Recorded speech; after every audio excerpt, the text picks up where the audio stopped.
வணக்கம். எல்லாரும் சொன்ன மாதிரி உண்மையாகவே சந்தோஷமாக இருக்குது. எங்களை கூப்பிட்டதுக்கு ரொம்ப நன்றி. ஹீரோவை இன்ட்ரடியூஸ் பண்ண வச்சதுக்கு ரொம்ப ரொம்ப நன்றி. Very happy. அண்ட் கண்ணு கெட்டின தூரம் வரைக்கும் டைரக்டர்ஸாக இருக்கிறாங்களா, அதனால கொஞ்சம் தயக்கமாக இருக்கு. யூ ஸோ நான் கொஞ்சம் அப்படியே பயந்துட்டு இருந்தேன். நல்ல வேளை ஜீவா வந்து காப்பாற்றிட்டாரு. அதுக்கு தான் இந்த பக்கம் பவ்யெல்லாம் கிடையாது, பயந்து தான் இப்படி வந்து உட்காந்தேன். ஏன்னா ஃபஸ்ட்டு டே ஸ்கூலுக்கு போகும்போது எப்படி ஒரு பயம் இருக்குமோ அந்த மாதிரி இருந்தது எல்லா டைரக்டர்ஸ் கூட உட்காரும் போது. ஏன்னா எல்லாருமே சக்ஸஸ்ஃபுல் டைரக்டர்ஸ் அண்டு பல ஸ்கூல் பிரின்ஸிபல் ஒரே ஸ்கூலில் வந்து இருந்த மாதிரி இருந்தது. அது எல்லாமே விக்ரமன் சாருக்காகவும் KS ரவிக்குமார் சாருக்கும் காமிச்ச அந்த அன்பு தான்.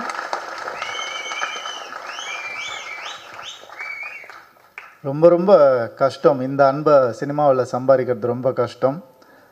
இதுக்கு யார் கிரேட்டுன்னு என்னால் இன்னும் முடிவு பண்ண முடியல. விக்ரமன் சார் வந்து KS ரவிக்குமார் சாரை நம்பி அவர் பையனை அவர்கிட்ட ஒப்படைச்சது அது கிரேட்டா, இல்லை KS ரவிக்குமார் சார் என் குருவுக்கு நான் தான் பண்ணுவேன் அப்படின்னு சொல்லி பண்ணது அவர் கிரேட்டானே புரியல எனக்கு. ஸோ ரெண்டு பேருமே இந்தியன் சினிமாவில் லெஜெண்ட்ஸ். அவங்க நம்ம தமிழ் சினிமா அப்படிலாம் சொல்லவே கூடாது. இந்தியன் சினிமாவில் வந்து ரெண்டு பேர் லெஜெண்ட்ஸ் அவங்க. அந்த மாதிரி அவங்களுடைய பேரை காப்பாற்றுற ஒரு பொறுப்பு வந்து நம்ம விஜய் கணேஷ்காக இருக்குது. அவர் கண்டிப்பாக இந்தியன் சினிமாவில் ஒரு நல்ல பேர் எடுத்து வருவாருன்ற பெரிய நம்பிக்கை எனக்கு இருக்குது.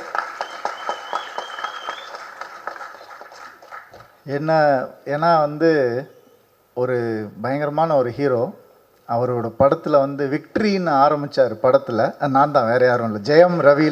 ஜெயம் ரவின்னு பேர் வந்தது ஜெயம் படத்தில் தான். அதுக்கு அப்புறம் ஒரு ஹீரோ வராருன்னா ஹிட் லிஸ்ட் அப்படின்னு நான் சொல்லுவேன். கண்டிப்பாக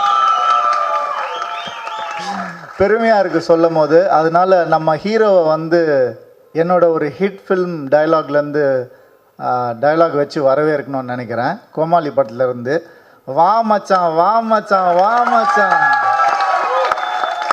இப்படி ஒரு இன்ட்ரோ கொடுத்து ரொம்ப நாள் ஆச்சு மச்சான், வா மச்சான் வா மச்சான். நான் முதல்ல இண்டஸ்ட்ரிக்கு வந்தப்போ KS Ravikumar sir, Kamal sir, எல்லா லெஜெண்ட்ஸும் என்னை வந்து அன்பாக வரவேற்றாங்க. இன்றைக்கி என்னால் உங்களை வரவேற்க முடியும்னு நினைக்கும் போது ரொம்ப ரொம்ப சந்தோஷமாக இருக்குது. அந்த மகிழ்ச்சி எனக்கு எப்படி இருந்ததுன்னு எனக்கு மட்டும்தான் தெரியும். இன்றைக்கி இவ்வளோ பேர் உங்களை வரவேற்கும் போது கண்டிப்பாக நீங்கள் சந்தோஷமாக இருப்பீங்கன்னு நான் நம்புகிறேன். அண்டு இந்த சந்தோஷம் உங்களுக்கு லைஃப் லாங் இண்டஸ்ட்ரியில் ஹிட்டோடு சேர்ந்து இருக்கணும்னு நான் நினைக்கிறேன். All the best. And music director Sathya sir, song சூப்பராக இருந்தது சார், அமேசிங், ஆசம். நான் ரொம்ப என்ஜாய் பண்ணேன். அண்டு 2 ஹீரோ சப்ஜெக்ட்ஸ் கேட்டிருக்கேன், 2 ஹீரோ படத்தில் வந்து நடித்து கேட்டிருக்கேன், 2 டைரக்டர் வந்து ஒரு படத்தில் பண்ணி இப்போ தான் நான் முதல் தடவை கேட்குறேன். ஸோ அது ரொம்ப ஹெல்த்தியான ஒரு விஷயம் நான் நினைக்கிறேன். சூரிய கார்த்திக்னு வச்சுக்கோங்க, அது நல்லா இருக்கும். சூரிய கார்த்திக்னு அப்படி வச்சுக்கோங்க. அப்படி வச்சுக்கிட்டா ஒரு நல்லாயிருக்கும். சுபா மாதிரி அந்த மாதிரி நீங்கள் வச்சுக்கிட்டிங்கன்னா நல்லாயிருக்கும். இந்த நட்பை விட்டுறாதீங்க. இன்னும் நிறையா இந்த மாதிரி வந்து பண்ணணும்னு ஆசைப்பட்றேன் நான் கண்டிப்பாக. அண்டு இந்த படம் வந்து ஆல்ரெடி ஹிட் டாக்குன்னு எல்லா பெரிய டைரக்டர்ஸும் சொல்லிட்டாங்க. இது இனிமேல் உங்கள் கையில் தான் இருக்குது. கண்டிப்பாக ட்ரெய்லர் பார்த்த உடனே நமக்கு தெரியும் ஒரு ஹிட் மெட்டீரியல் என்னென்னு. ஹிட் லிஸ்ட்டை ஹிட் ஆக்க வேண்டிய பொறுப்பு உங்களது. நன்றி, வணக்கம், தேங்க்ஸ். இல்லை, இந்த படத்துக்கு வந்து ஒரு நீங்கள் வாழ்த்த வரணும், ஆடியோ ரிலீஸ் டேட் சொல்கிறோம் போது, இல்லை சார் நான் வந்து ஷூட்டிங்கில் இருக்கேன், இந்த ஃபாரின்னு போயிருக்கேன், அந்த மாதிரிலாம் காரணங்கள், உண்மையான காரணங்கள் நான் அப்புறம் விசாரிச்சுட்டேன். அவங்க அசிஸ்டன்ஸ் மூலிமா அதெல்லாம் நமக்கு ஆள் இருக்காது. ஸோ அதெல்லாம் விசாரிச்சுட்டேன், உண்மையான காரணங்கள். ஆனால் அவங்க வந்து என்னை கூப்பிட்டு நீங்கள் வந்து எனக்கு ஃபோன் பண்ணி, நீங்கள் வேணால் வந்து ப்ரமோஷன் மாதிரி எதை எடுத்துக்கங்க, இல்லை வீடியோ பைட்ஸ் மாதிரி எடுத்துக்கங்கன்னு சொன்னதுக்கு அவங்க வந்து என்னை கூப்பிட்டு அவங்களுடைய ஆஃபீஸ்லேயும், அப்புறம் சூர்யாலாம் என் ஆஃபீஸுக்கே வந்து அந்த ப்ரமோஷன் வீடியோலாம் கொடுத்தாரு. ஸோ அந்த இது விஜய் சேதுபதி, சூர்யா, விஜய்,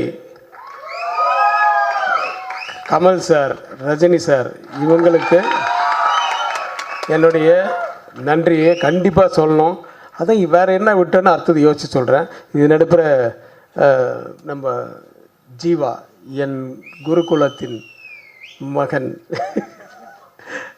சௌத்ரி சார் வந்து வர முடியல, எனக்கு பதில் ஜீவா அனுப்புகிறேன்னு சொன்னார். ஆனால் அதுக்கு முன்னாடியே விக்ரமன் சாருக்கு அவர் ப்ராமிஸ் பண்ணிட்டார் நான் வந்துடுறேன்ட்டு. அது இல்லாமல் கனிஷ்காவோட ஃப்ரெண்டுன்னு வேறு கேள்விப்பட்டேன். ஸோ இப்படி 3 முகங்களை கொண்டவர். அந்த அந்த சூப்பர் குட்டில் சீக்கிரம் 100வது படம் எடுக்கணும், நாங்கள் எல்லாரும் அதில் கலந்துக்கணும் அப்படின்னு வேண்டிக்கிறேன். வாங்க ஜீவா. அனைவருக்கும் என்னோட வணக்கத்தை தெரிவிச்சுக்கிறேன். இருக்கிற எல்லா கான்டென்ட்டும் நீயே பேசி முடிச்சிட்டேன் மாமா. எங்கேருந்து ஆரம்பிக்கிறதுன்னு தெரியல. ஸோ ஆக்சுவலி என்னை ஃபஸ்ட்டு டைரக்ட் பண்ணது விக்ரமன் சார் தான். பெரும்புள்ளின்னு ஒரு படத்தில் நான் வந்து டெபியூ ஆகிருப்பேன். ஒரு சைல்டு ஆர்டிஸ்ட்டாக நான் வந்து பண்ணியிருப்பேன். அதுக்கப்புறம் ரவிக்குமார் சாரோட டைரெக்ஷனில் தான் இன்ட்ரடியூஸ் ஆனேன். அதில் சரத்குமார் சாரோட முதுகில் வந்து யானை ஓடுவேன் சார். ஸோ கிருஷ்ணர் வேஷத்தில் இருப்பேன். ஸோ அதில் நீங்கள் போய் அந்த படத்தில் பார்த்துக்கிட்டிங்கன்னா அது ஒரு சின்ன தங்கங்கிற அந்த ஆமாம் சார் ஃபுல் நாஸ்டாலஜி ஆகிட்டு இருக்கு. ஸோ இது வந்து ஒரு குடும்ப ஃபங்க்ஷன் இது. ஸோ ஃப்ரம் புது வசந்தம்லேருந்து இன்ன வரைக்கும் லைக் இதே மாதிரி விஜய், கனிஷ்கா இதே மாதிரி என்னோட ஃபர்ஸ்ட் இன்ட்ரடக்ஷன் போது கூட இதே லைக் உள்ளங்கள் தான் வந்தாங்க டு என்னை வாழ்த்துறதுக்கு. ஸோ டுடே அவங்க வாழ்த்தி என்னால் ஓரளவுக்கு நல்ல படங்கள்லாம் பண்ண முடிஞ்சது. ஸோ ஐம் ஷுர் இந்த வாழ்த்து நிச்சயமாக அவங்களுக்கு வந்து ஒரு பெரிய ஒரு பிளெஸிங்காக இருக்கும். And wishing you all success. And அது மட்டும் இல்லாமல் சூப்பர் குட் பாணியிலே இன்னும் நிறைய புது டைரக்டருக்கு வாய்ப்பு கொடுங்க. அண்ட் அவங்க கூடயே ட்ராவல் பண்ணி இன்னும் லைக் நான் கிட்டத்தட்ட ஒரு 30-40 ஃபிலிம்ஸ் பண்ணியிருப்பேன். அதில் 70% நியூ டைரக்டர்ஸ் தான். ஸோ இந்த மாதிரி ஒரு நியூ டைரக்டர்ஸோடு பண்ணும்போது உங்களுக்கு ஒரு புது எக்ஸ்போஷர் வரும், ஒரு புது இது வரும். அதே மாதிரி இந்த மாதிரி டைரக்டர்ஸோடு பண்ணும்போது ஒரு பெரிய எக்ஸ்பீரியன்ஸ் உங்களுக்கு வரும். ஸோ சொல்லவே வேணாம், you have a beautiful team and the title looks amazing.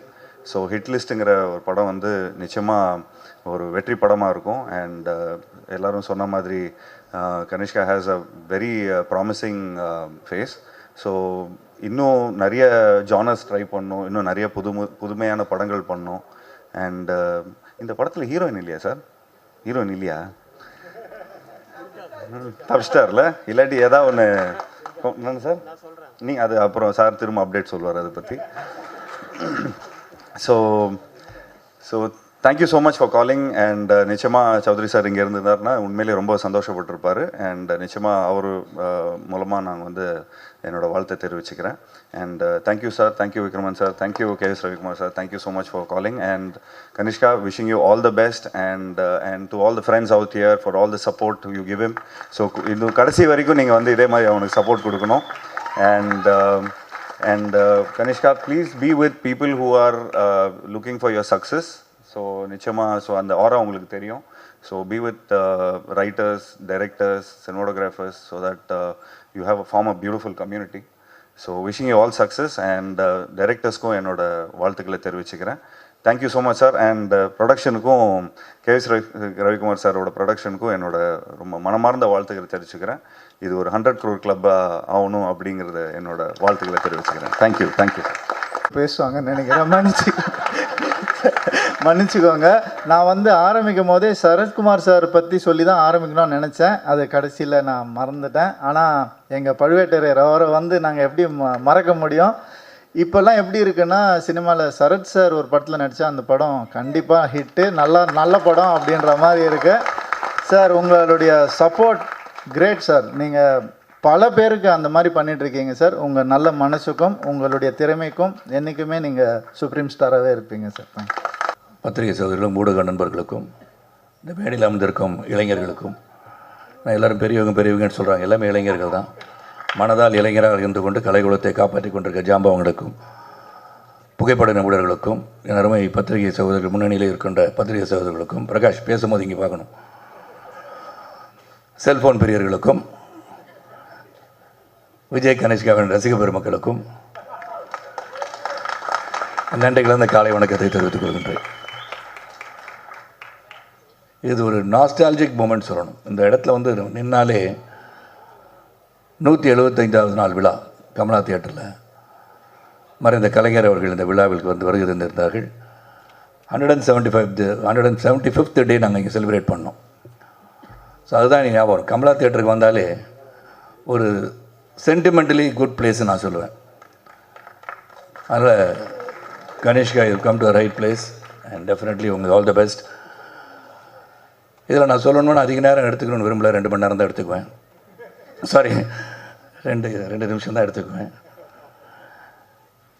எனக்கு இங்கே வந்தாலே நான் எமோஷனல் ஆகிடுவேன். அதனால தான் என்னை கூப்பிடாமல் இருக்கிறதே நல்லது. Because I got my love and affection to both Vikraman and Ravikumar. Ravikumar என் வாழ்க்கையின் ஒரு தருணத்தில் என்னை அவர் அதாவது அவர் முதல் படம் 1990ஆம் ஆண்டு புரியாத புதிர் அவர் இயக்குறார். அதான் ரவிக்குமாரோட முதல் படம். அந்த படத்தில் என்னை புக் பண்ணிட்டார்.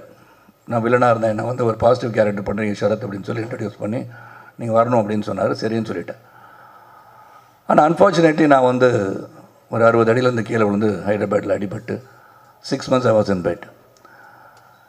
கழுத்தை வெட்டினா கழுத்தை வெட்டியில் யாரும் சர்ஜரி கழுத்தை ஓப்பன் பண்ணி C4 C5 டாக்டர்ஸ் இருந்தால் தெரியும். C4 C5 spinal cord injury. அந்த இடுப்புலேருந்து ஒரு எலும்பு எடுத்து அங்கே வச்சு 2 ராடை வச்சு 4 ஸ்க்ரூ வச்சு டைட் பண்ணி என் கழுத்தை நிற்க வச்சாங்க. அப்படி பார்த்தா நான் தான் அயன்மேன்.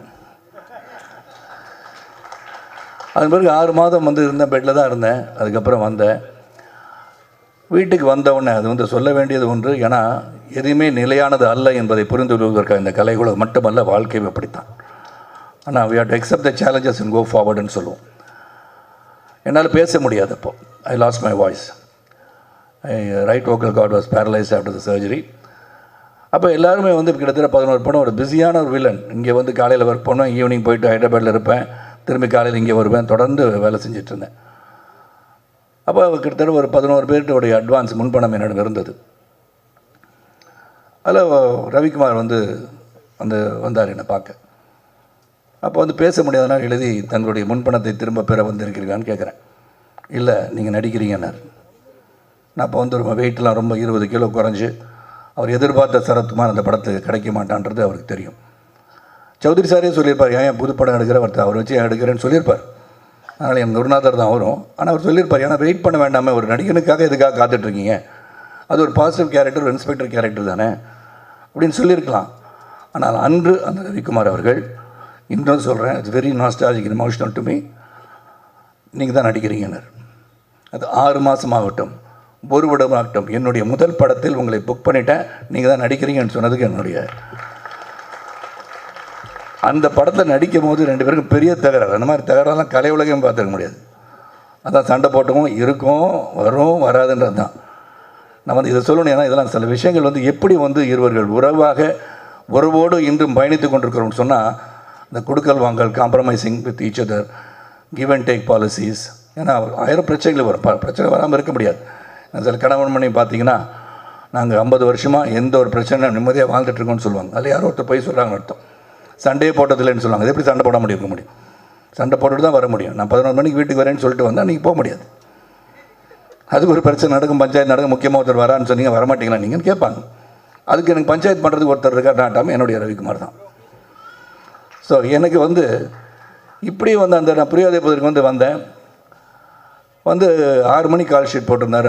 6 to 2 நைட்டில் நான் வரும்போது இன்னும் காலதாமதமாக வரல. காலையில் 1 மணிக்கு வந்தேன். அவர் போச்சொல்லியா அப்படின்ட்டார். நான் அவரை போச்சொல்லியா அப்படின்னு நான் சொல்லிட்டேன். 2 பேருக்கும் பெரிய மோதல். அப்போ தான் பார்த்தா கனல் நடுவில் இருந்து, சார் படத்தை முடிச்சிடலாம் சார், நீங்கள் இப்படி போங்க, நீங்கள் அப்படி போங்க, முடிச்சுட்டு முடிஞ்ச பிறகு நடந்தது தான் சுவாரஸ்யம். அதுதான் அன்பு, பாசம். வாங்க ஏறுங்க, வண்டியில் இருங்க, பேசிட்டே போகலான்ட்டார். That is Ravikumar, man with a golden heart அப்படின்னு சொன்னால், இந்த கலை உலகத்தில் நான் சந்தித்த பல மனிதர்களில் உண்மையான தங்கமான ஒரு மனது என்று சொன்னால் ரவிக்குமார் தான். அதே மாதிரி விக்ரமன் சார், சூரியவம்சம் கூட மிகப்பெரிய ஒரு அளவுக்கு என்னை உயர்த்தியவர் தான். அதுவும் விக்ரமன் சாரும் ரவிக்குமார் நீங்கள் இந்த படத்தை நடிக்கிறீங்கன்னா எனக்கு கதையை பற்றி எனக்கு கவலையே கிடையாது. ஸோ என்னை பற்றி நீங்கள் நடிக்கிறீங்க and Vijay Kanishka is to be introduce in this film அப்படின்னு சொன்னோன்னே ரொம்ப சந்தோஷப்பட்டேன். அதில் எந்த ஒரு மாற்று கருத்து எனக்கு கிடையாது. அந்த படம் நல்லா வரும்ன்றதுக்காக நடிக்கிறது மட்டும் இல்லை, இவர்கள் சிறந்த மனிதர்கள், இவங்கள் எண்ணங்கள் சிறக்க வேண்டும், இவர்களுடன் இணைந்து என்றுமே வாழ்நாளில் இருந்து கொண்டு இருக்க வேண்டும் நினைப்பவன் நான்.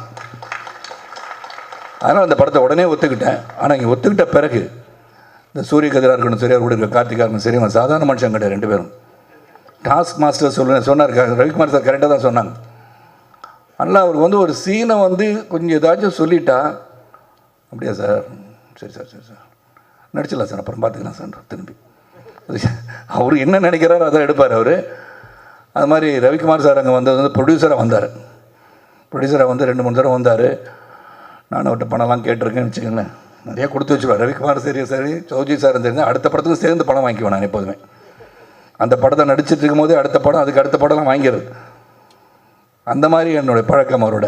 ஸோ அதில் இந்த விக்ரமன் அண்ட் ரவிக்குமார் வந்து சொல்லும் போது அந்த கதையை கேட்டேன். Very interesting script. அதில் வந்து கௌதம் வந்து ஒரு 20 கொலை, சாரி சொல்லக்கூடாதுல்ல கதையை, சொல்ல சார் சார் அவர் 20 கொலை 21 கொலை பண்ணுறாரு. ஆக்சுவலாக நம்ம சொல்லிடக்கூடாது, இருந்தாலும் சொல்லிட்டேன். சூர்யா தப்பாக நினச்சிக்கிறீங்க, ஓகே. எனக்கு இன்னும் இங்கே வந்தோன்னு தான் தெரிஞ்சது சூர்யாவோடைய நல்ல நண்பர் சூரிய கதிர்னு. ஆனால் ஜிம்மில் ஒன்றா இருந்தாங்கன்னு தெரிஞ்சு. ஆனால் இப்போ ஸ்பைனல் கார்டு இன்ஜுரினால் அப்படி இருக்காருன்னு நீங்கள் சொன்னீங்க. ட்ரீட்மெண்ட் போனலாம் அப்படி இருக்காரு. இருந்தாலும் நான் அவரை டாஸ்க் மாஸ்டர் பண்ணி அவரை வந்து நல்லா பாடியாக கொண்டு வந்துடுறேன் உனக்கு 6 மாதத்தில். அதை சொல்லியிருக்கேன் சூர்யாக்கிட்ட. ஏன்னா அந்த பாடி வந்து வெயிட் போட போட முட்டியெல்லாம் வலிக்க ஆரம்பிச்சிடும். அதில் தங்கமான மனது உள்ளவர்கள் வெயிட் போட்டனால தங்கமான மனதர்கள்கிட்ட ஹெல்த் நல்லா வச்சுக்கணும். அது மட்டும் தான் நான் சொல்லுவேன். ஏன்னா இப்போயும் இந்த 25 வயசில் நான் திடமாக இருக்கேன்னா அது காரணம் வந்து ஒழுங்காக உடற்பயிற்சி செய்து உடலை ஆரோக்கியமாக வைத்திருப்பதால் தான். ஏன்னா இங்கே வந்து மிஷ்கின் பேசும்போது ரொம்ப இறுக்கமாக எல்லாம் இருந்த மாதிரி இருந்தீங்க. ஆனால் இது சந்தோஷமான ஒரு நிகழ்வு, சந்தோஷமான ஒரு விழா, குடும்ப விழானா இதுதான் குடும்ப விழா. ஏன்னா கனிஷ்கா வந்து ஒவ்வொருத்தரையும் அவரை வந்து பேரை சொல்லும் போது இங்கே கைத்தட்டல் வருது இல்லையா, அது இங்கே மட்டும் அந்த 20 பேர் இந்த கைத்தட்டிடாதீங்க. திரையரங்குக்கு போங்க, take your friends along with you. Movie should be seen இந்த தியேட்டர்ன்றதை உறுதிப்படுத்துவதற்கு உங்களால் தான் முடியும், ரசிகர்கள் தான் முடியும். That is more important. அதான் சிவா சார் பேசும் அதான் சொல்கிறாங்க, தியேட்டருக்கு போகணும். ஏன்னா அந்த உழைப்புன்றது மிக மிக பெருசு. ஏன்னா இங்கே வந்து கலைஞர்கள் வந்து நடிகர்கள் வந்து சொன்ன பணத்தை வாங்கிட்டு போயிடலாம். ஆனால் whether the profit is being made by the producer is very very important. Distributors பணம் பண்ணுறாங்களா, தயாரிப்பாளர் பணம் பண்ணுறாங்களா இதெல்லாம் பார்க்கணும். That is also your responsibility. அந்த ரெஸ்பான்சிபிலிட்டி நிச்சயமாக இந்த குடும்பத்தில் வந்து அவருக்கு நிச்சயமாக இருக்கும். ரெண்டாவது இந்த சௌத்ரி சார் அவர்கள் இங்கே வரலன்னு நான் கேட்டேன். அந்த ஜீவா வந்துட்டாங்க. சௌத்ரி சார் வந்து ஒரு பெரிய ஒரு பொக்கிஷம், கலை உலகத்துக்கு மிகப்பெரிய பொக்கிஷம். அதனால் அவர் கூட வந்து 13 படம் பண்ணியிருக்கேன். 100 படத்தில் 13 படம் பண்ணியிருக்கேன்னா almost 13% of film have done with. ஆனால் 100வது படம் என்ன வச்சு பண்ணலான்னு சொல்லியிருக்காருன்னு நினைக்கிறேன். சரி, ரெஜிஸ்டர் பண்ணிடுறது பெட்டர். இது சூரியவம்சம் 2 பண்ணலான்னு பேசிகிட்டு இருந்தோம். அதனால் அது இன்னும் அது சரியாக வந்து அமையலை. அது சூரியவம்சம் 2 இருக்கட்டும், 3 இருக்கட்டும், 4 இருக்கட்டும். எனக்கு 150 வயசு ஆன பிறகு கூட நடிப்பேன். ஏன்னா பத்திரிக்கையாளர் ரெடியாக ஆகிட்டான். சரத்குமார் மென்டல் ஆகிட்டார், 150 வயசு வரைக்கும் வாழ்வான்னு போடுவாங்க நாளைக்கு. அது சந்தோஷம் எனக்கு. ஏன்னா ஒருத்தர் 150 வயசு வாழ்வேன்னு சொன்னால் சந்தோஷப்படத்தை விட்டு வாழ்வாராம் அப்படின்னு கிண்டல் பண்ணுறது அதிகமாக இருக்காங்க இப்போ. So that becomes news. எது நியூஸை கொடுக்கணும் அது முதல்ல கொடுத்துடணும். அவங்க சந்தோஷப்படுவாங்க. ஒரு எழுதி நாளைக்கு 150 வயசு வாழ்வேன் சரத்குமார் சொன்னார், எப்படி முடியும் அப்படின்னு சொல்கிறாங்க. ரஜினி சார் வந்து பார்க்குற பாபாவே வந்து 4000 வருஷம் வாழ்ந்திருக்கார். ஸோ அதனால் உள்ளத்தால் இன்று பார்த்தா இன்று புரட்சித் தலைவர் இல்லை, மக்கள் தலைவர் இல்லைன்னா கூட இன்று வாழ்ந்து கொண்டு இருக்கிறார். அதுதான் வாழ்க்கை. நீ நடந்து சென்ற பாதையில் அடுத்தவர் வந்து பின்னாடி பயணிக்கிறாங்கன்னு பார்க்கணும். So I will live for எவர்ன்றதை உருவாக்க வேண்டியதுதான் நம் கடமை. அந்த கடமை இங்கே எல்லாரும் செஞ்சிட்ருக்காங்க. நீங்கள் தான் சொல்லிட்டேன், வீட்டை சொன்னேன், உதயகுமார்ட்ட சொன்னேன், பெரியவர் எல்லாரையும் சொல்லிட்டு இருக்காங்களே, யாரை சொல்கிறாங்கன்னு கேட்டேன் நான். அதனால் இளைஞர்களே அப்படின்னு சொன்னேன். இளமையாக இருப்பவர்கள், உள்ளத்தால் இளமையாக இருப்பவர் தான் வந்து இயக்குனராக இருக்க முடியும், மற்றவர்களை இயக்குபவராக இருக்க முடியும். அது என்னை பொறுத்த உடல் ஆரோக்கியத்தோடு இருப்போம். சுவர் இருந்தால் தான் சித்திரம். இன்றைக்கி வந்து ஆல்கஹால், ட்ரக்ஸ் இதெல்லாம் வந்து தேவையற்ற ஒன்று நினைப்பவன் நான். அதனால் எது அளவுக்கு மீறினா அமிர்தம் விஷம் என்ற ஒரே ஒரு பழமொழி மட்டும்தான் என் தந்தையார் எனக்கு சொல்லிக் கொடுத்தது. உன்னே ஒன்று தான் பாக்யராஜ் சார் வந்து பல பேர் மனசை உடச்சிட்டார், அன்றைக்கி போயிட்டார், இருந்தால் சொல்லியிருப்பேன். அது மாதிரி சொன்னது வந்து எனக்கு என்னென்னா, 3 நாள் வந்து தொடர்ந்து முருங்கைக்காய் கொண்டாந்தாங்க, முருங்கைக்காய் இருக்கும், கீரை கொண்டாந்தாங்க, சாம்பார் வச்சு கொடுத்தாங்க. ஆனால் ஒன்றுமே செட் ஆகலைன்னாரு. அவர் என்ன சீன் செட் ஆகலைன்னு சொன்னார்னு நினைக்கிறேன் இல்லையா? முருங்கைக்காய்க்குள்ள வீரியம் இருக்கான்னு எனக்கு தெரியாது. பட் என்ன சொன்னான்னு எனக்கு புரியல. உதயகுமார் கேட்டால் நீங்கள் அவரே கேளுங்கன்னாரு. நான் எனக்கு இந்த மாதிரிலாம் சொன்ன பாசு சார் சொன்ன மாதிரி எதையும் நேரடியாக கேட்டுருவேன் நான். இப்போ அவர் பின்னாடி கேட்டேன்னு நினச்சி கூட நான் பாக்யராஜ் சார் ஃபோன் பண்ணி, என்ன சார் பிரச்சனை, இந்த முருங்கைக்காய் கீரை சாப்பிட்டாலும் உங்களுக்கு என்ன பிரச்சனை வந்துச்சு, சீன் சரியாக வரலையா, என்ன சிவா சார் கேட்கணும் இல்லையா, என்ன சரியாக வரல, சாப்பிட்டனால வரலையா, இல்லாட்டி சாப்பிடாம இருந்தாலும் நல்ல சீன் வந்துச்சா, இதை வந்து மக்கள் தெளிவுபடுத்திருங்க. ஏன்னா இது வந்து பெரிய சர்ச்சைக்குரிய டிபேட் ஆகி big the world nation wants to know. அப்படின்வாங்க. அதுக்கு வந்து ஒரு பெரிய ஒரு மேட்டரை கொடுத்துருக்காரு அவர் இன்றைக்கி. அதனால் யாரும் முருங்கைக்காய் சாப்பிட்டுட்டு இருக்கவங்களாம் தொடர்ந்து சாப்பிடுங்க, நல்லது தான். உடலுக்கு வந்து நல்ல சக்தியான ஒரு கீரைகள் சாப்பிடுவதோ காய்கறிகளை சாப்பிடுவதோ நல்லது. உடனே அது வந்து மாமிசம் சாப்பிடான்னு சரத்குமார் சொல்லிட்டான்னு சொல்லாதீங்க, அதுவும் கிடையாது. எல்லாம் சொல்லி நான் ஒரு பத்திரிக்கையாளர், அதனால் சொல்கிறேன். ஏதாச்சும் ஒன்று சொன்னால் அதான் கருத்தாயிரும். ஆனால் நல்ல ஒரு விழா, குடும்ப விழா, சந்தோஷமாக சிரிச்சிட்டு இருக்க விழா. நிச்சயமாக கணேஷ்கா பற்றி சொல்லணும். Dedicated guy, is very dedicated guy. இது வந்து அப்பா வந்து இயக்குனர், அங்கிள் வந்து ப்ரொடியூஸ் பண்ணுறாரு, நாங்களாம் வந்துட்டோன்றதுக்கு அது இங்கே இருக்கிறதுக்காக நான் சொல்லலை. I seen him every time that is there இந்த செட். டெடிக்கேட்டடாக உட்காந்து அந்த சீன் என்ன வந்து என்னெல்லாம் கேட்பாரு, நல்லா பண்ணியிருக்கேனா அப்படின்னு கேட்பார். புளிக்கு பிறந்தது பூனை ஆகாது. அதனால் நிச்சயமாக ஒரு டேலண்ட் இருக்குது. அந்த டேலண்ட்டை has to only nurture the talent.